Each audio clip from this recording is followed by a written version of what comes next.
Welcome to Balanced Beauty Talks, the podcast where we redefine skin health through a holistic lens. I'm Natasha, an esthetician and nutritional practitioner passionate about helping you nourish your skin from the inside out. I'm Dr. Khadija, an esthetician and naturopathic doctor here to explore the natural pathways to radiant skin. And I'm Alicia, an esthetician and skincare enthusiast.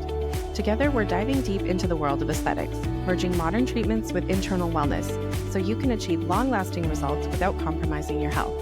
Whether you're a seasoned professional looking to elevate your practice or someone seeking effective solutions for conditions like acne, you're in the right place. Join us as we share expert insights, inspiring stories, and practical tips that empower you to embrace a truly balanced approach to beauty. So get cozy and prepare to transform the way you think about skincare. Welcome to Balanced Beauty Talk.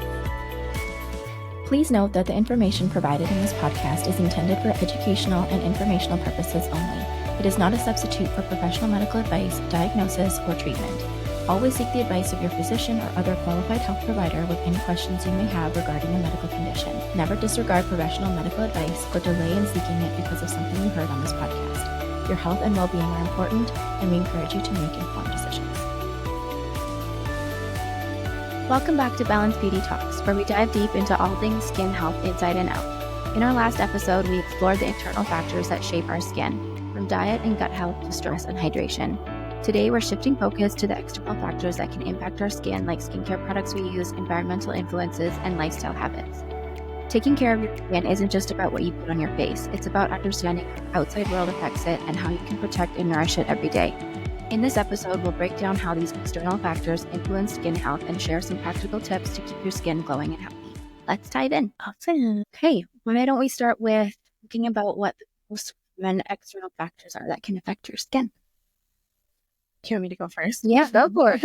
I think the most obvious one is sun exposure. That's responsible for, upwards of 80% of our aging process. So UV damage, for sure, is a big one.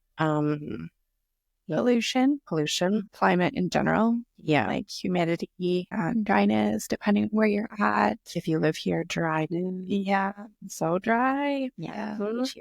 Yeah. Products. Yeah. Skincare products, using incorrect products, not moisturizing, no SPF, stuff like that. The little things like your cell phone, your pillowcase, things that many of us forget about and don't think about. So, blue light exposure now. More studies coming up about that. Yeah. So, which is so scary because we're in front of those lights. Yeah. All the time. Mm-hmm. Yeah. So how can you tell if it is external factors that are affecting your skin? And if it is, how would you adjust what you're doing or your routine to address that? Well, I think the number one thing is just looking at a compromised skin barrier. Are you really reactive to products? Is there a lot of redness in the skin?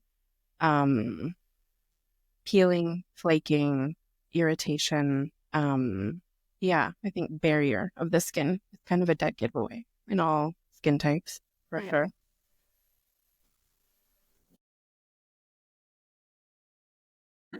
The first thing is really looking at the barrier of the skin and how compromised that barrier is. So is it dull? Is it really reactive? Is there a lot of redness or sensitivity in the barrier? Inflammation? And then taking a deeper look at what products you're using. Are they appropriate for your skin?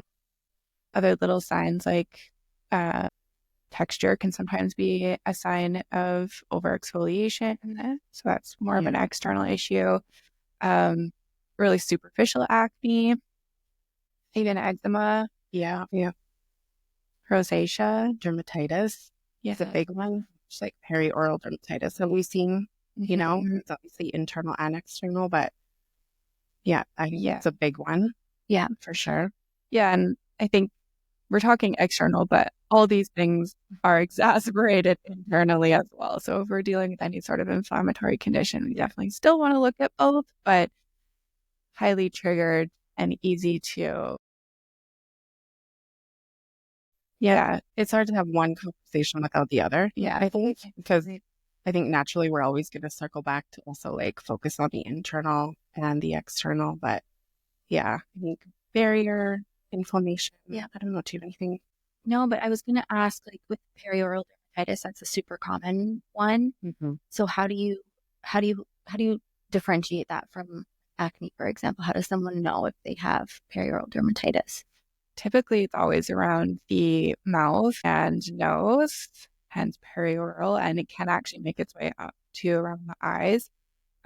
It looks a little bit more like eczema than it does acne. Yeah, it's like It, bumps, little tiny, like yeah, she bumped. a lot of people probably do mistake it for acne, but it's like honestly, appearance-wise, it appears like a combination of acne and eczema. Yeah, it Yeah. does. It's like a little Yeah. rash. Yeah, Usually the exactly. location of it is Yeah. like kind of the dead giveaway. Yeah. It's like around the mouth, corners of the nose, and then sometimes up to the eyes and on the eyelid. And it's persistent. Very Yeah. persistent. Mhm. Yeah. It is usually in women, which tells us that there's likely a hormonal component, but there's definitely some external triggers, like some foaming cleansers can really be irritating and again, compromise barrier. So if they're overdoing anything, it could exacerbate the issue as well. So Yeah, you see like how stress is like a big driver for that too. Mhm. So just like not getting, proper circulation of blood flow to that area and just, the way that's stressed is so And then- vasoconstricting. I think the second part of your question, like how to address it, really depends on the person. But when we're dealing with a compromised barrier, usually less is more at the start. And we just really focus on eliminating some possible components and just rebuilding that barrier with a simple cleanser, serum, and a moisturizer. And then just seeing, how quick can that inflammation and start to introduce new products. But usually less is more in that scenario. And we want to make sure we're using products that are going to help to also rebuild the microbiome of the skin. So we can do that internally as well. Yeah. Yeah. I think there's like one of two ways people typically approach it. One is if they're like, oh, this is more acne, they, focus, then they're putting a lot of acid in it. They're really like throwing everything salicylic, benzoyl peroxide. Or if they feel like it's more of an irritation, more similar to eczema, then they're going to just overload the barrier with way too much hydration, which is the worst thing. Well, not worse, but not great either. So really light hydration, lots of hyaluronic. So we kind of talked about signs of a compromised barrier, but if you had to explain what the skin barrier was to someone who didn't know, how would you explain what that is? Someone who didn't know, I would try to explain it similarly to how we explain the gut, that there is good bacteria and bad bacteria, and there's a ideal balance of both necessary, and that is what builds your skin's own little immune system. And so when you don't have that little protective immune system, it can be overreactive to environmental factors or internal factors. I think I would just simplify it like that. Yeah, like the outermost layer of the skin and just really, those external factors, they cause those little micro fissures in the epidermis that allow bacteria into the skin too, which wreak havoc. And again, just the imbalance of the pH and the microbiome. And then we see all kinds of things happening just depending on, again, what you're using, what's happening internally, and genetics. So, How does the environment, pollution, or weather play a role in skin health? With pollution and weather, you are going to put your skin through a lot of oxidative stress. And we see this a lot with men, especially men with outdoor jobs. It's not just about the sun. It's also like in Alberta here, if they're out on the rig working, like there's a lot of oxidative stress for their skin there. So that causes a lot of collagen breakdown and premature aging. And that in combination with no SPF. So it can age someone pretty quickly when they're working outdoors. So also the cold weather, it's so dry. And so really important to keep hydrated and have somewhat of a protective barrier on there, whether that be, a vitamin C serum with a protective moisturizer, really important. But anything else? Vitamin. It's a big one. Anti-aging. So we're reversing the effects and preventing oxidization of the skin cells, which lead to premature aging, all kinds of barrier concerns. But when we look at the skin and glycation and aging, vitamin C is a really big one, along with SPF. So just exposure to the elements. You need something there that kind of almost acts like a protectant, like a little screen door that will filter, oxidative stress through environmental factors and just to protect your skin a little bit. So, yeah. Where in someone's routine would they put a vitamin C if they wanted to bring one in? Well, daytime. Yes, daytime is important. There are some vitamin C products that are more targeted towards night routine, but I think because we're out in the elements day, we have all of those stressors, we're moving around, there's sweat, we're just, circulation. Vitamin C is important. It's what's protecting us. So our daytime routine should really be focused on protection of the skin and prevention. I guess going along with the line of skincare products, how much of an impact do skincare products have on our skin? It can be very significant. If you're not using vitamin C, obviously you're exposed to that oxidative stress a little differently. Retinols, also, if you're using them in the daytime, can be very damaging, actually. If you're using too many exfoliants, you're compromise the barrier, sensitize your skin, be more prone to that oxidative stress and sun damage. Yeah, I mean, just topically, when we look at the skin, a good rule of thumb is like daytime is really there to be preventative and protective. And the, evening or night routine is there to be corrective. So using more exfoliation at night while we're sleeping, we're at rest, our skin is doing a lot of cell turnover. So anything active should be used at night. If you are using an exfoliation product during the day while you're moving around, it leaves you, in my personal opinion, a little bit more vulnerable to sun damage. Like, why are we creating cell turnover while we're having exposure to UVs? It doesn't really click for me. So I prefer, retinoids, exfoliant, a lot of really anti-aging that are focused on like stem cells, peptides. They can be used interchangeably. I think it's good to have both, but I'll just say this is why applying or having a moisturizer with a retinol in it is not my favorite. I think, you have to be discerning. You need to use that at nighttime, not during the day. A lot of people will run out of their day cream and then they're using the night cream in the day. Not a great idea. You don't want to be using a retinoid during your daytime. It leaves you more vulnerable to sun exposure and UV damage. And just the barrier of the skin. So you're not giving it enough hydration to really, replenish itself and keep that barrier intact. And then the second thing I'll circle back to with this retinol and a moisturizer, because it really bothers me, is just the application. Typically, people will rub it in their hand, they apply right in the face, and they spread like medial to lateral. So inner part of the face is a little bit more sensitive.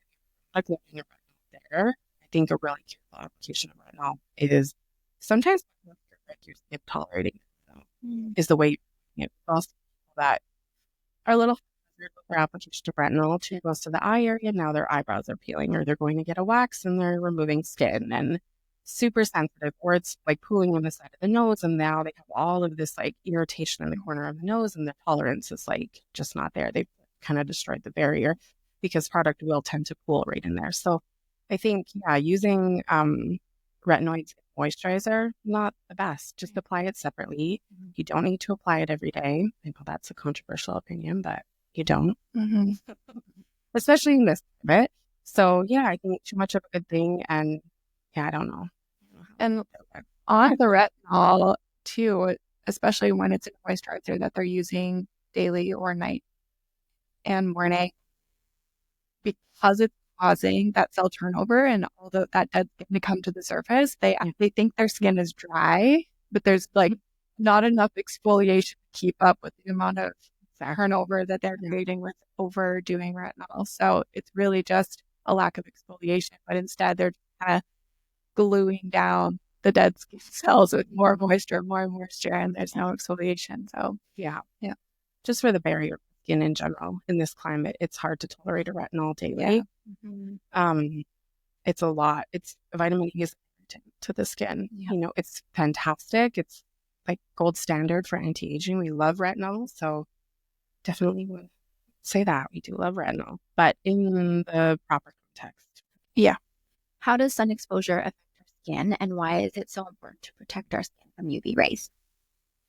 So to add on to what we've already said with it breaking down collagen, another thing that we didn't really mention was hyperpigmentation and melasma, and how melasma is actually an inflammatory condition. And so since it,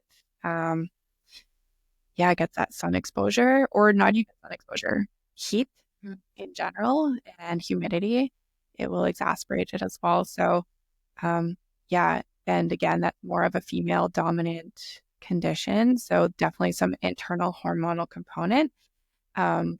Unfortunately, no one's been able to really pinpoint exactly the cause.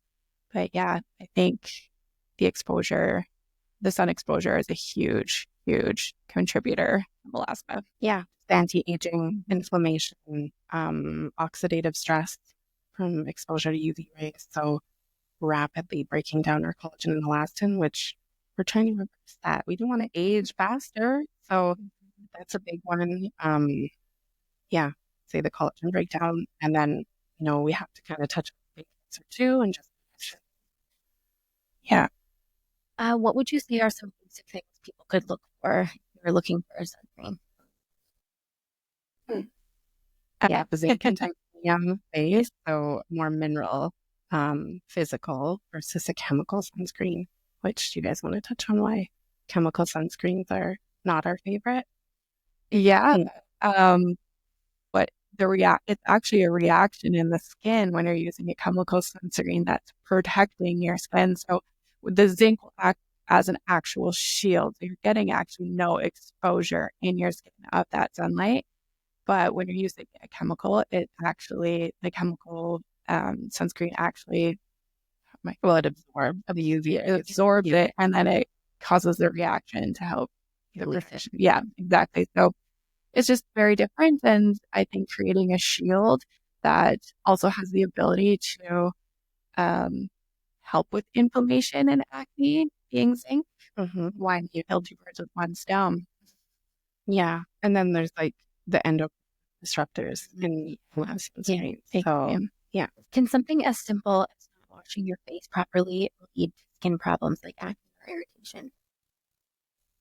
Yeah, in my opinion. I mean, I'm a big cleanser girl, so I love a double cleanse. I think in my current routine, I might have 5 or 6 others, I won't lie. I love a good cleanser. And I think that, you need those products to be active. They're on and off the face so quickly. So they're generally packed with actives. And a lot of people, I think, just kind of brush past the cleanse. I mean, we see it all the time. They're like just using a CeraVe, it's just there, But I think a cleanser with actives and really giving it like a minimum of 60 seconds to work its magic, like your skin will look a million times. Just a good cleanser or a good double cleanse really change your skin. Cleansing your skin with intention. Yes. Does a lot. Yeah. It's like a little micro exfoliation sometimes too. You're still removing the dead skin cells. And it's also an act of self-love. I think a double cleanse, I like to oil cleanse for, probably 3 to 5 minutes. Sometimes I'll set my little timer. Yeah. And you really just get in there and you're still moving fluid, you're moving toxins in the skin, and just how much brighter. Also, we'll add this too. I'm going on a ramble about this, but the winter to summer, adding in an oil cleanse into your winter routine, sometimes that alone can just be enough to not have to add more hydration with like changing serums, changing moisturizer, adding another serum. Like that alone can sometimes just really bring the barrier back to life, condition with some love, and be enough to just get you through those winter months that are so dry here. So now on the other side of things, you can also over cleanse, which is really disruptive to the barrier as well. So, keep it to twice a day. You don't need to clean your skin, 5 times. Yeah. And you don't need to use, super harsh cleansers if that's not right for your skin type. So really important to consult with somebody to make sure that you're using the right ones for your skin type, because a wrong cleanser can definitely do some damage if it's not suited for you. So Yeah, but I think there's a lot of over cleansing going on more so in the male population. Over cleansing, no moisturizer. Yeah, or over cleansing with body wash. Oh my God, yeah, or a bar of soap. But no, males with acne though, like because females are not so bad because we put on makeup, but we don't want to redo that throughout the day. But males, they don't, and so they have the ability to do it several times a day and going to the gym and all the things. And like, yeah, if you're going to the gym, then that makes sense. But we don't want to use like a harsh salicylic every time we're cleansing our skin. Yeah. We just have to be mindful of what we're using if we're doing it more than twice a day. So We're not interested in the squeaky clean skin. Yeah. If you're feeling really tight and so clean that you're just like, oh, I can barely move my face. No, wrong cleansing. And they're the again, I'm picking on the men a little bit right now, but like they're less likely to also have a good serum to replenish afterwards. Yeah. So, well, that's when it's like the body lotion on the face. Yeah. And there's no sunscreen, nothing. Yeah, exactly. Nice. But Talking a bit more about oil cleansers, there's often people when they hear oil cleansing, there's a bit of people get a bit using oil cleansers. What are your thoughts on oil cleansing? yeah, I think choosing an oil cleanser that's appropriate for oily skin. Oil will attract, like attracts light, but you also, this is really important to note, when you cleanse with an oil cleanser, you then have to follow that with a water-based cleanser. So you're massaging the oil in a few minutes, you're emulsifying that after a few minutes with some water, removing it from the skin, and then you're going in with a water-based cleanser to fully emulsify and lift that off the skin.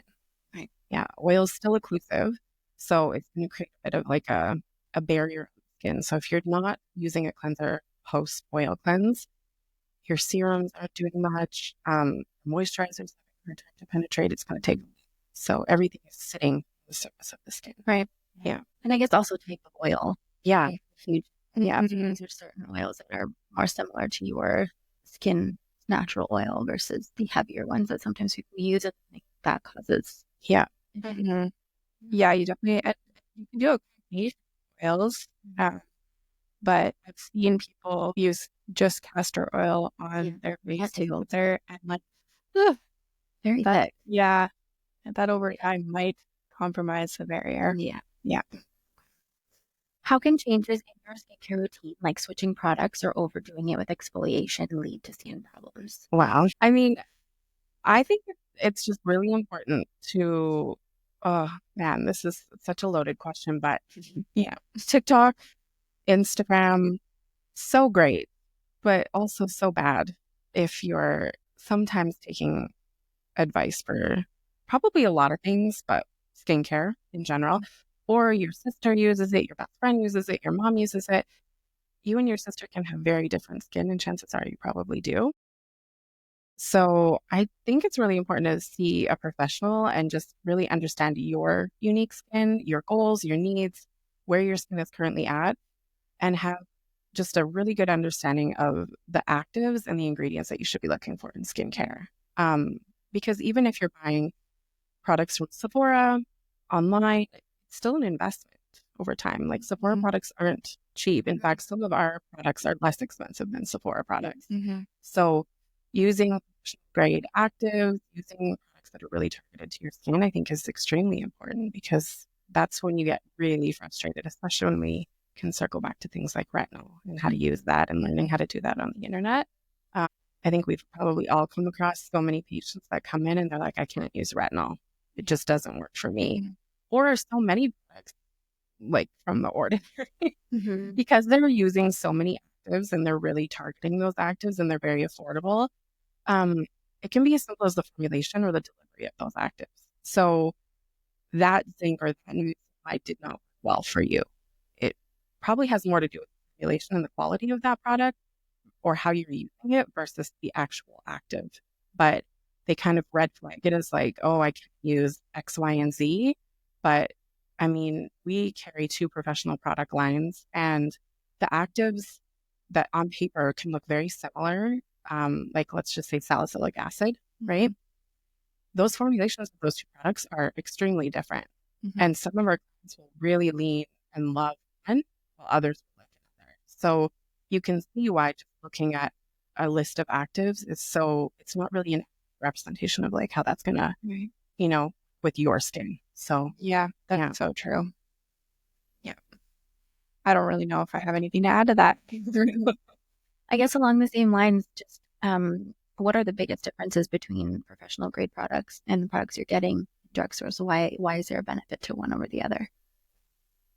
Well, I mean, the chemists that are formulating those lines have, professional and years of experience and understanding. So when we look at products, we look at like how are those products being delivered into the skin. So there's the delivery of the product, there's the quality of the product, there's the formulation of the product, and then the percentage of actives in that product. So a lot of medical grade skincare lines require a medical director to carry them and professionals to sell you those products because they're active. They're results-driven products. So they're meant to do the job. So using, products again that are, and not to diss Sephora, like there are some great products in Sephora. You don't have to always spend a ton of money on a product, but when you look at the difference, it's typically coming down to the formulation, the delivery, the quality of those products. And they're chemists formulated. So they put a lot of money into formulation versus the packaging, or the marketing. Yeah. Yeah. They also put a lot of money into like rigorous testing and, they have real clinical studies to support their products as well, which is really good to see and important to see. So, and I think having to have professionals help you make the decision is just like a true telltale to how much quality difference there is in the products. Like everything that you buy in the drugstore has to be safe enough for anyone to use so that there is no issues or lawsuits or things like that for using the wrong products on the wrong skin. But if you use the wrong product of a medical grade skincare, we have seen some crazy reactions to one certain line that we don't carry, but its ability is powerful. And if that was on the regular drugstore retail shelf, we'd see a lot of injuries with it. So, yeah. Yeah, absolutely. Yeah. Yeah, you're getting product plus knowledge and training with it. Yeah, exactly. What are the most common skincare mistakes people make that might be harming their skin without them even realizing it? Skipping sunscreen. Yeah. Yeah, that's huge. Big one. Over-exfoliation. Yeah. Of the skin. Overuse of retinol. Yeah. Underuse of hydration. So oily skin, acne-prone skin still needs moisture. Yeah. Right? It's such a delicate balance of decongesting the skin, working with the skin, helping to reduce some of the congestion in the skin while also keeping that moisture barrier intact. So over-exfoliation and just way too many actives, throwing everything at something. Yeah. Over layering. Yeah. And then the simple things like just touching your face throughout the day, leaning on our face, being pickers, like all these things really. You want to people that pick their skin. My favorite hack is the pimple patches, and they may or may not, depending on what you're putting them on, have much of an effect. But I think for people that pick their skin, oftentimes they're into it for a few minutes or longer before they realize it's almost like a regulation tactic or tool. So those little patches on the face, they're a really good reminder of how many times you go to touch your face. So if you are a skin picker, that's a great investment to make them on your skin into anything that feels inflamed, not top of an active, so not after you've done your skincare. And you're going to be surprised while you're watching TV how many times you go to touch and then there's something there and you're like, oh, and so true. Yeah, it's hard to break that habit for a lot of people. But Yeah. Especially those with cystic acne, like as someone who has cystic acne quite often, like they have their own heartbeat and want it to do anything possible to make that heartbeat go away. And why we continue, even myself as a professional, to think that giving it a squeeze or a poke is going to help. Like, and sometimes it does, but it's a dangerous risk to take. Might leave you with something bigger, deeper, sorer, and taking weeks, if not months, sometimes to completely clear. So, So what are some of the things they can do if you have something cystic pop up? Ice immediately. As soon as you start to feel that tenderness, get the ice out. And then professional treatment wise, what is amazing is cortisone injections. And it's not something that you want to treat acne with or do too often, but when you have those really sore, tender guys, if you feel it coming up, the sooner you get in, the better for one of those injections, and it will take it right down in 24 hours. And it is beautiful. Yeah. Sometimes they can really linger. Last forever. And especially in patients that have more melanin in their skin, they don't even touch it. And then the post-inflammatory pigment, erythema that's left behind. So I think the ice, fantastic. You need to put your hand, it's sore. So there's like always a need to kind of want to like just check in with it physically. But yeah, cold roller ice or even like green tea, ice cubes. Yes, I love that. Yeah, get some antioxidants and anti-inflammatories. So yeah. Okay, mentioning one small change that people could make in their daily habits that might make a big difference for their skin health. I'm going to say it again, SPF. Yeah, we have to. It's the most important. SPF is our number one anti-ager, guys. So above anything else, SPF. Okay, well, let me say double cleansing. I love a double cleanse at night. So a good oil cleanse, give your skin some love, and then go in with your water-based cleanser. Love it. Yeah. I think I'm also going to add one more thing. Yeah. Like just the small things. Like remember to clean your phone at the end of every day. And change your pillowcase often and sleep with your hair off your face. Just the little lifestyle hacks can make such a difference. Yeah. So huge. Yeah. Actually, there's a lot of talk for a long time. Those acne cloths that you can get, they're biodegradable. One side is smooth, the other side is a little bit more textured. You start with the smooth side and then you flip it over to the textured side. You give yourself a little bit of exfoliation. But those are great. They're not going to harbor bacteria, biodegradable, so they're safe for the environment. We're not overusing, polluting the environment. But if you have acne, reusing the same face cloth over and over a towel, not great. So yeah. Something else, I love everything you guys said, but something else is just being more intentional with doing your skincare. So slowing it down, be this like race to get it all done. That's kind of like our mindfulness thing for skincare is just slow it down, enjoy the process, especially in the evening. It's just a nice way to wind down. And that can also even make your skincare more effective.